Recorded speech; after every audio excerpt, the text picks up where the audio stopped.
नमस्कार प्यारे दोस्तों, एक बार फिर आपके लिए लेके आ गए हैं एक बहुत ही महत्वपूर्ण वीडियो। फ्रेंड्स, हमारे चैनल पे इन दिनों आपके रिवीजन एवं प्रिपरेशन पर्पज से मोस्ट इंपॉर्टेंट क्वेश्चंस की सीरीज प्रोवाइड की जा रही है, तो आप इन वीडियोस को पूरा लास्ट तक जरूर देखा कीजिए। बता दें आपको कि शारीरिक शिक्षा विषय के सभी कॉम्पिटिटिव एग्जाम से रिलेटेड तैयारी करवाने के लिए ही आपके लिए ये रिवीजन और इम्पॉर्टेंट वीडियोस प्रोवाइड किए जा रहे हैं। और रिवीजन बहुत जरूरी होता है दोस्तों, अगर आप रिवीजन नहीं करते हैं तो बनते हुए क्वेश्चंस भी एग्जाम में गलत हो जाते हैं। तो सिलेबस के अकॉर्डिंग हमारे चैनल पे आपको इंपॉर्टेंट वीडियोस प्रोवाइड किए जा रहे हैं, तो वीडियो को पूरा लास्ट तक देखा करें। Let's start with question number 1। सर्वप्रथम सीखने के सिद्धांतों की खोज किसने की थी? और सभी को पता है कि थॉर्नडाइक ने जो है सीखने के सिद्धांतों की खोज की थी। इनका पूरा नाम जो है वो एडवर्ड थॉर्नडाइक है। ओके, और इन्होंने मुख्य 3 जो है सीखने के नियम बताए थे, जिनमें आता है law of learning, law of readiness, law of exercise and law of effect. इन तीनों को जो है मुख्य नियमों के रूप में जाना जाता है। शिक्षण सीखने की प्रक्रिया में क्या महत्वपूर्ण भूमिका निभाता है? And option number B is correct here, शिक्षकों का व्यक्तित्व is correct answer.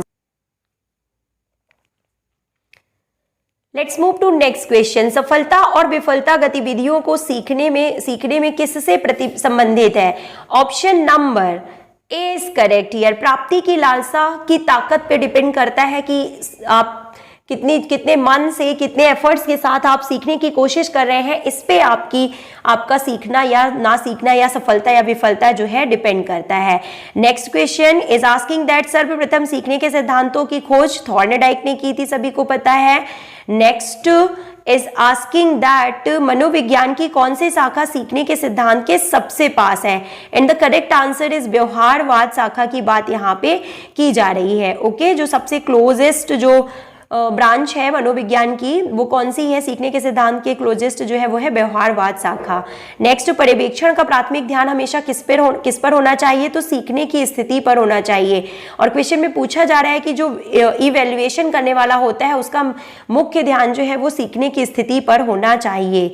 Next question is asking that एक परिस्थिति से दूसरी परिस्थिति में सीखना क्या कहलाता है? और इसे अधिगम का स्थानांतरण यानी कि ट्रांसफर ऑफ लर्निंग के रूप में जाना जाता है।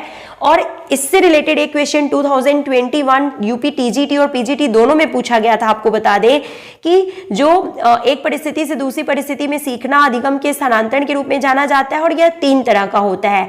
सकारात्मक स्थानांतरण, जब पहली स्थिति में सीखा गया स्किल दूसरी परिस्थिति में सीखने में हेल्पफुल हो, और नकारात्मक जब हेल्पफुल ना हो, और शून्य स्थानांतरण जब पहली स्थिति में सीखा गया स्किल दूसरी स्थिति में किसी प्रकार का कोई प्रभाव नहीं डालता है, तो उसे शून्य स्थानांतरण या शून्य स्थानांतरण के रूप में भी जानते हैं। शारीरिक कौशल का सीखना संबंध रखता है। And the correct answer is option number D, यानी कि सभी की बात की जा रही है कि जो फिजिकल एजुकेशन से रिलेटेड स्किल्स होते हैं तो वो किस तरह से सीखे जा सकते हैं। तो मेनली जो है इसमें मोटर स्किल्स का रोल होता है, लेकिन मोटर लर्निंग के साथ साथ कॉग्निटिव लर्निंग और एफर्ट्स लर्निंग, ये सभी भी इंपॉर्टेंट रोल प्ले करते हैं। तो उपरोक्त सभी is correct answer. Next, conditioning और रिफ्लेक्स थ्योरी किसके द्वारा दी गई थी? Option number A is correct here, Pavlov is correct answer. Next question, प्रभाव का अध्ययन का नियम किसके द्वारा दिया गया था? Option number B is correct here, Thorndike. आपको बता दें कि जो प्रभाव का नियम यानी लॉ ऑफ इफेक्ट थॉर्नडाइक द्वारा दिए गए 3 मुख्य नियमों में से एक है। तो करेक्ट आंसर इज थॉर्नडाइक। निम्नलिखित में से कौन सा अध्ययन का नियम है? तो उपरोक्त सभी, यानी कि लॉ ऑफ रेडीनेस तैयार रहने का नियम, यानी कि तैयारी का नियम, कि जब तक हम मन से तैयार नहीं हैं किसी भी चीज को सीखने के लिए तब तक हम कोई भी चीज नहीं सीख सकते हैं। अभ्यास का नियम, यानी कि तैयार होने के साथ साथ हमें एफर्ट्स, डेली प्रैक्टिस की जरूरत है। और प्रभाव का नियम, यानी कि अगर हम पूरे मन से, पूरे एफर्ट्स से सीख रहे हैं और उसका जो है हमें अच्छा रिजल्ट मिल रहा है तो उसका अच्छा प्रभाव हमारे ऊपर पड़ता है, पॉजिटिव इफेक्ट पड़ता है। और अगर हमें अच्छे परिणाम नहीं मिलते हैं तो कहीं ना कहीं हमारे ऊपर जो है निगेटिव प्रभाव भी पड़ता है और हमारी सीखने की गति जो है वो धीमी हो जाती है। तो उपरोक्त सभी जो है वो अध्ययन के नियम के अंतर्गत आते हैं। नेक्स्ट क्वेश्चन देखिए, जो आपको बता दें दोस्तों, यहाँ पे एक इंपॉर्टेंट क्वेश्चन है कि थॉर्नडाइक ने सीखने के मुख्य 3 नियम दिए थे, जो कि हमने आपको यहाँ पे बता दिए हैं। पर कभी कभी कि कौन कौन से जो गौण नियम दिए गए थे, यानी कि मुख्य नियमों के साथ साथ कौन से अन्य नियमों को भी प्रतिपादित किया था थॉर्नडाइक ने, ये भी एग्जाम में पूछ लिया जाता है, तो आपको रिवाइज करते हुए चलना है। तो बहुअनुक्रिया का नियम, मनोवृत्ति का नियम, आंशिक क्रिया का नियम, सादृश्यता का नियम तथा साहचर्य रूपांतरण का नियम, ये भी थॉर्नडाइक के गौण नियमों में शामिल है। सीखने के गौण नियमों में इनको रखा गया है। Next question is asking that ऋणात्मक सीखने का स्थानांतरण मतलब क्या होता है? तो सीखने में बाधा, यानी कि पहली परिस्थिति में सीखा गया गुण अगर किसी दूसरी परिस्थिति में हम पहुंचते हैं और बाधा पहुंचाता है, तो इसे ऋणात्मक या negative negative transfer of learning के रूप में जाना जाता है। नेक्स्ट क्वेश्चन, मनोविज्ञान में सर्वाधिक उद्देश्यात्मक विधि किसे माना जाता है? Option number A is correct here, प्रयोगात्मक जो है विधि को सबसे इंपॉर्टेंट विधि के रूप में मनोविज्ञान में माना जाता है। नेक्स्ट क्वेश्चन, सर्वप्रथम सीखने के सिद्धांतों की खोज थॉर्नडाइक के द्वारा की गई थी। बुद्धि का द्विकारक सिद्धांत किसके द्वारा दिया गया था? एंड बात की जा रही है स्पीयरमैन की। फ्रेंड्स, आप ये बिल्कुल मत सोचिएगा कि आंसर्स तो पहले से ही टिक है और कोई मतलब नहीं है हमें पढ़ने का और हमारा रिवीजन नहीं हो रहा है, ऐसा बिल्कुल नहीं है। आपको इन क्वेश्चंस को पूरा लास्ट तक देखना है, क्योंकि आप जब भी आप कोई भी क्वेश्चन स्क्रीन पे देखते हैं, सुनते हैं, तो ये आपका अच्छा रिवीजन होता है और इस पर्पज से भी आपको वीडियो पूरा देखना जरूरी है। आप ये मत सोचिए कि सही आंसर्स टिक है, हमें सब पता है और रिवाइज करने की जरूरत नहीं है। सीखने की अंतर्दृष्टि सिद्धांत किसने प्रतिपादित किया था? और बात की जा रही है कोहलर की। जर्मनी के जो गेस्टाल्टवादी मनोवैज्ञानिक थे, उन्होंने प्रतिपादित किया था सीखने का अंतर्दृष्टि सिद्धांत, जिसे कोहलर के सिद्धांत के रूप में भी जाना जाता है। Now let's move to most important question of the series कि निम्नलिखित में से कौन सी शर्त सीखने में पठार की घटना का कारण नहीं है? आपको सही आंसर हम यहाँ पे बता देते हैं, फिजियोलॉजिकल एज या फिर शारीरिक सीमा, यानी कि एज की बात यहाँ पे की जा रही है। तो देखिए कि सीखने में पठार का मतलब क्या होता है। तो जब हम सीखते रहते हैं तो सीखते समय एक स्थिति ऐसी आती है कि किसी न किसी वजह से एक ऐसी अवस्था तक पहुंच जाता है लर्नर की उसमें सीखने की कोई भी उन्नति नहीं होती है, कोई भी परिवर्तन नहीं होता है, कोई भी फर्दर लर्निंग नहीं होती है। और ऐसा तभी होता है जब एक स्टेज से दूसरी स्टेज में यानी फर्दर स्टेज में पहुंचना होता है इंडिविजुअल को। तो किन कारणों की वजह से सीखने में पठार होता है और किन कारणों की वजह से नहीं होता, ये आपको पता होना चाहिए। तो अकॉर्डिंग टू क्वेश्चन जो शारीरिक सीमा है वो सीखने में पठार की घटना का कारण नहीं है, और बाकी मोनोटोनी यानी कि एक ही प्रकार का काम बार बार करना, थकान की वजह से और व्याकुलता की वजह से जो है सीखने में पठार जो है आ सकता है। Okay, let's move to next question. सीखना आदत, ज्ञान तथा अभिवृत्तियों का अर्जन है, किसने बताया था? तो ये क्रो एंड क्रो ने यह कथन दिया था। सीखने के नियम को संतुष्टि का नियम कहा जाता है। तो प्रभाव के नियम को संतुष्टि के नियम से जाना जाता है।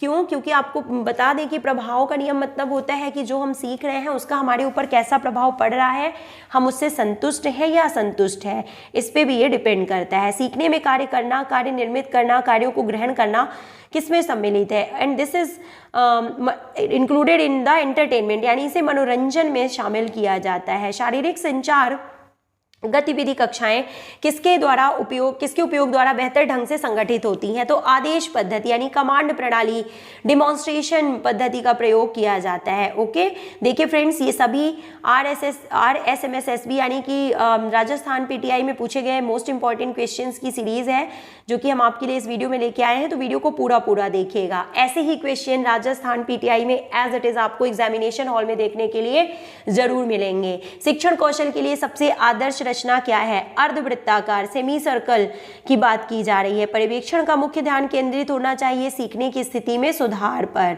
ओके, व्यवहार की वृद्धि को क्या कहा जाता है? व्यवहार की वृद्धि को सीखना कहा जाता है। Option number A is correct here. आधुनिक मनोविज्ञान निम्नलिखित में से किसका अध्ययन है? पहले ही हमने आपको बता दिया है, व्यवहार, मानव व्यवहार के अध्ययन के रूप में मनोविज्ञान को जाना जाता है। ओके, वुडवर्थ ने जो है इस तरह से परिभाषित किया है सीखने को कि मनोविज्ञान ने पहले अपनी आत्मा का त्याग किया, फिर उसने अपने मन को त्यागा और इसके पश्चात चेतना को त्यागा, परंतु व्यवहार के साथ वह अब तक जुड़ा हुआ है। इसका मतलब ये है कि 18वीं शताब्दी में मनोविज्ञान को आत्मा के अध्ययन के रूप में जाना जाता था, फिर 19वीं शताब्दी में इसे मन के अध्ययन के रूप में जाना गया, फिर इसे चेतना के अध्ययन के रूप में जाना गया, और करेंटली यानी कि अभी लेटेस्ट यानी कि अभी इन दिनों जो है मनोविज्ञान को व्यवहार के अध्ययन के रूप में जाना जाता है। तो इस तरह से वुडवर्थ ने मनोविज्ञान को परिभाषित किया है। अगेन संतोष का नियम जो है वो प्रभाव के नियम से ही संबंधित है। अधिगम के अंतर्दृष्टि सिद्धांत को कोहलर ने प्रतिपादित किया था, पहले ही हमने आपको बता दिया है। नेक्स्ट निम्नलिखित में से कौन सा सीखने का नियम नहीं है, तो प्रतिक्रिया का नियम, यानी कि क्रिया प्रतिक्रिया का नियम जो है वो न्यूटन के गति के नियम में शामिल है, ना कि सीखने के नियम में। आप सभी को पता है थॉर्नडाइक ने कितने प्रकार के नियम बताए थे, तो 3 प्रकार के नियम बताए थे। मनोविज्ञान किसका अध्ययन है, तो मानव व्यवहार का अध्ययन है। टेनिस में 4 हैंड ड्राइव सीखने पर क्रिया टॉप स्पिन सहित 4 हैंड में रूपांतरित हो जाती है। इस प्रकार के प्रशिक्षण का स्थानांतरण किस प्रकार का उदाहरण है?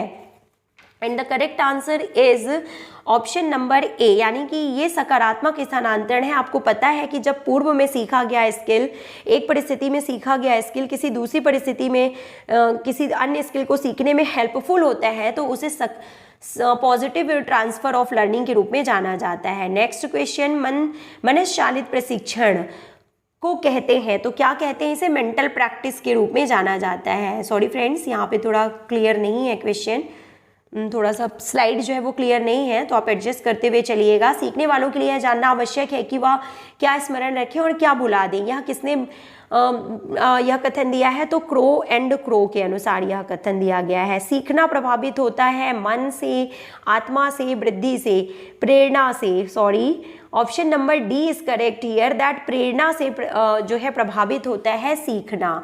ओके, कि हम किस तरह की प्रेरणा लेते हैं, हमारे चारों तरफ हमारे किस तरह के फैक्टर है वो एक्सटर्नल मोटिवेशन या एक्सटर्नल इंस्पिरेशन में आते हैं, और हमारे मन से क्या आवाज़ निकल रही है, हम कितना अपने मन से किसी चीज़ को सीखने की कोशिश करते हैं, वो इंटरनल मोटिवेशन के रूप में आते हैं। तो प्रेरणा का संबंध जो है सीखने को बहुत ज़्यादा प्रभावित करता है। प्रेरणा जो है वो सीखने को काफ़ी हद तक प्रभावित करती है। जैसे एक एग्जाम्पल हम आपको लेके बताते हैं कि इन दिनों हमारे चैनल पे आपको इंपॉर्टेंट क्वेश्चंस की सीरीज प्रोवाइड की जा रही है। अब ये आप पे डिपेंड करता है कि आप कितनी इच्छा से, कितने मन से, कितने रेगुलरिटी के साथ हमारी वीडियोस को देखते हैं और सीखना चाहते हैं और आगे बढ़ना चाहते हैं। अगर आप अपने मन से वीडियोस को नहीं देखेंगे, स्किप कर करके देखेंगे, बिना समझे देखेंगे, तो आपके लिए बिल्कुल भी हेल्पफुल नहीं होगा। तो ये जो है इंटरनल जो मोटिवेशन होता है वो काफ़ी हद तक सीखने को प्रभावित करता है। शिक्षा मनोविज्ञान सहायक होता है संपूर्ण शैक्षिक प्रक्रियाओं में। नेक्स्ट क्वेश्चन, ओके, अभ्यास का नियम क्या होता है, तो इसे उपयोग या अनुपयोग के नियम के रूप में भी जाना जाता है। नेक्स्ट क्वेश्चन, अंतःदृष्टि का सिद्धांत कोहलर के द्वारा प्रतिपादित किया गया था। मोटर स्किल सीखने का उत्तम तरीका जो होता है वो प्रैक्टिस होता है। Practice makes a man perfect. और जो आपको मालूम है कि फिजिकल एजुकेशन से रिलेटेड स्किल्स होती हैं, स्पोर्ट स्किल्स होती हैं, वो तो बिना किए, बिना उनको करके देखे या बिना मोटर स्किल्स के बिल्कुल भी नहीं सीखी जा सकती हैं। ओके, सीखी गई क्रिया का अन्य समान परिस्थितियों में उपयोग किया जाना क्या कहलाता है? इसे अधिगम स्थानांतरण के रूप में भी जाना जाता है। कक्षा वातावरण में सीखने का महत्वपूर्ण नियम क्या है?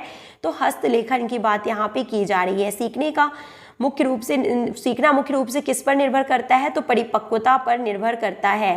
परिपक्वता के साथ साथ आयु पर, शारीरिक गठन पर, आनुवंशिकता सभी पर निर्भर करता है, लेकिन मुख्य रूप से मैच्योरिटी पर भी डिपेंड करता है। नेक्स्ट क्वेश्चन, मनोविज्ञान किसका अध्ययन है? तो मानव व्यवहार का अध्ययन है।